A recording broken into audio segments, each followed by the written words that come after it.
आप देख रहे हैं अनहोनी। तो चलिए बढ़ते हैं आज की इस कहानी की ओर। काफ़ी सालों के बाद गांव के दोस्तों से मिलकर मुझे बहुत अच्छा लगा, क्योंकि मैं गांव करीब 3 सालों के बाद आया था। अभी हम सभी दोस्त बैठकर बातें कर ही रहे थे, तभी हमारी बातें भूतों के ऊपर आ गईं।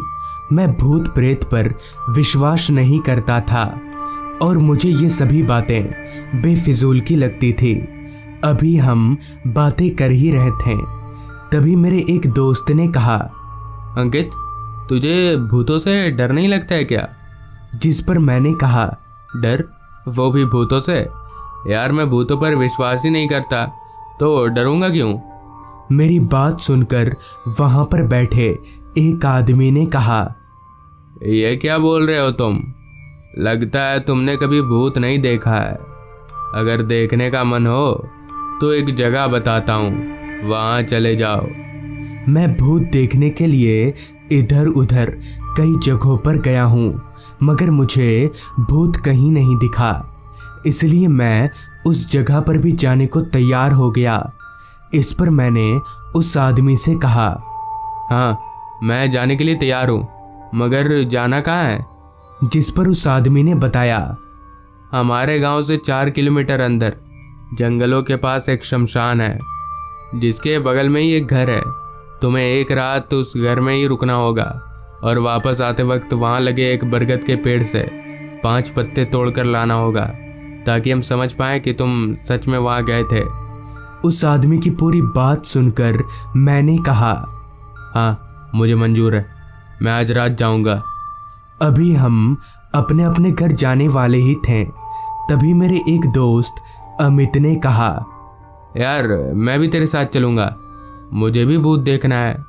मैंने 1-2 बार अमित को समझाया भी, मगर फिर उस आदमी ने अमित को मेरे साथ जाने को कहा। पूरी बात हो जाने के बाद हमने तय किया कि हम रात का खाना पीना खाकर ठीक रात के 9 बजे गांव के चौपाल पर मिलेंगे।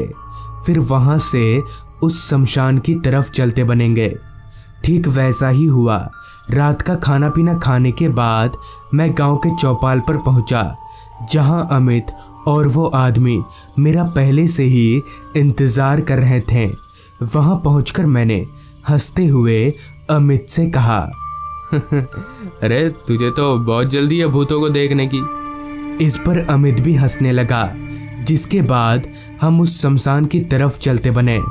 उस समय हमारे गांव में रात के 9 बजना यानी काफ़ी रात, जिस कारण दूर दूर तक हमारे अलावा और कोई भी दिखाई नहीं पड़ रहा था। कुछ दूर चलने के बाद जब हम गांव के रास्ते से अलग शमशान जाने वाले रास्ते पर आए, तो अंधेरे ने हमें चारों तरफ से घेर लिया। खैर, हम अपने साथ एक टॉर्च लेकर आए थे, जो अब इस घने अंधेरे में हमारा सहारा बनने वाली थी। मैंने जैसे ही टॉर्च चलाया तो उस अंधेरे के सामने मेरी टॉर्च की लाइट भी कम पड़ गई। उस रास्ते पर सन्नाटा तो इस कदर छाया हुआ था कि हमारे चलने की आवाज़ भी हमें साफ साफ सुनाई पड़ रही थी। करीब 1 घंटा पैदल चलने के बाद हमें वो शमशान दिखा, जिसके थोड़ा करीब जाते ही बड़े बड़े पेड़ों के बीच हमें वो घर भी दिखा। हम चलकर उस घर के पास गए तो हमने देखा कि उस घर के दरवाजे पर ताला लटक रहा है, जिस पर मैंने अमित से कहा, अरे भाई, घर में तो ताला लटक रहा है, तो हम लोग अंदर कैसे जाएंगे? जिस पर अमित ने कहा, तो रुक, मैं अभी ताला तोड़ देता हूँ। मगर हम जंगल के काफ़ी अंदर थे, तो हो सकता है ताला तोड़ने की आवाज़ को सुनकर भूत तो नहीं मगर जंगली जानवर आ सकते हैं। लिहाजा मैंने अमित को ताला तोड़ने से मना कर दिया और कहा, हम लोग पूरी रात घर के बाहर ही बैठकर गुजार लेंगे। अब रात काफ़ी हो चुकी थी। उस घर के बाहर बैठे बैठे जब मैंने अपनी निगाहें घड़ी की ओर घुमाई तो वक्त हो रहा था रात के 10:30 बजे का, लेकिन अभी तक हमें कुछ ऐसा वैसा दिखा नहीं था। अभी हम बैठे ही थे, तभी उस घर के भीतर से एक अजीब सी आवाज़ आई। मैंने जब उसे ध्यान से सुना तो मुझे ऐसा लगा कि घर के भीतर कुछ लकड़ी का सामान गिरा, जिस पर मैंने अपने मन ही मन में कहा, लगता है कोई चूहा होगा या फिर बिल्ली होगी। ये सोचकर मैंने इस बात पर उतना ध्यान नहीं दिया। करीब आधा घंटा ऐसे ही बैठने के बाद घर के अंदर से आ रही आवाज़ और बढ़ गई। अब मुझे थोड़ा अजीब लगा, जिस कारण मैंने टॉर्च उठाया और खिड़की से टॉर्च की रोशनी के सहारे अंदर झांका तो वो घर अंदर से खंडर बन चुका था। जगह जगह पर बस मकड़ी के जाले ही नज़र आ रहे थे, मगर मुझे ऐसा कुछ दिखा नहीं जिससे वो आवाज़ आ रही हो। अभी मैं वापस अपनी जगह पर बैठा ही था, तभी उस घर से बच्चे के हंसने की आवाज़ आने लगी। उस आवाज़ को सुनकर मैं थोड़ा सहम गया कि भला इस बंद पड़े घर में बच्चा कहाँ से आ गया। उस आवाज़ को सुनकर मैंने जैसे ही अपनी निगाहें अमित की ओर घुमाई तो मैंने देखा कि अमित सो रहा है, और अगर मैं उसे उठाकर इस आवाज़ के बारे में बताऊंगा तो वो कल सारे गांव को बता देगा कि मैं डर रहा था, इसलिए मैंने उससे कुछ नहीं कहा। अभी मैं बैठा ही था, तभी मुझे ऐसा लगा कि कोई बच्चा उस खिड़की से झांक रहा है, जिस खिड़की पर अभी मैं थोड़ी देर पहले गया था। मैंने जैसे ही अपनी टॉर्च की लाइट उस खिड़की पर डाली तो सच में वहाँ एक बच्चा खड़ा था, जो टॉर्च की रोशनी पड़ते ही गायब हो गया। इतनी बड़ी बड़ी बातें करने वाला मैं उस बच्चे को देखकर कांपने लगा था। मैंने उस बच्चे को बस एक झलक में ही देखा था, मगर उसका चेहरा सपाट था। उसकी आँख, मुंह और नाक कुछ भी नहीं था। उसका चेहरा पूरी तरह से प्लेन था। अब मैं काफ़ी डर चुका था, लिहाजा मैंने अमित को उठाना ही ठीक समझा। अभी मैं अमित को उठाने ही वाला था, तभी मुझे रास्ते की तरफ से 4 आदमी अपने कंधे पर एक लाश को लेकर आते हुए दिखे।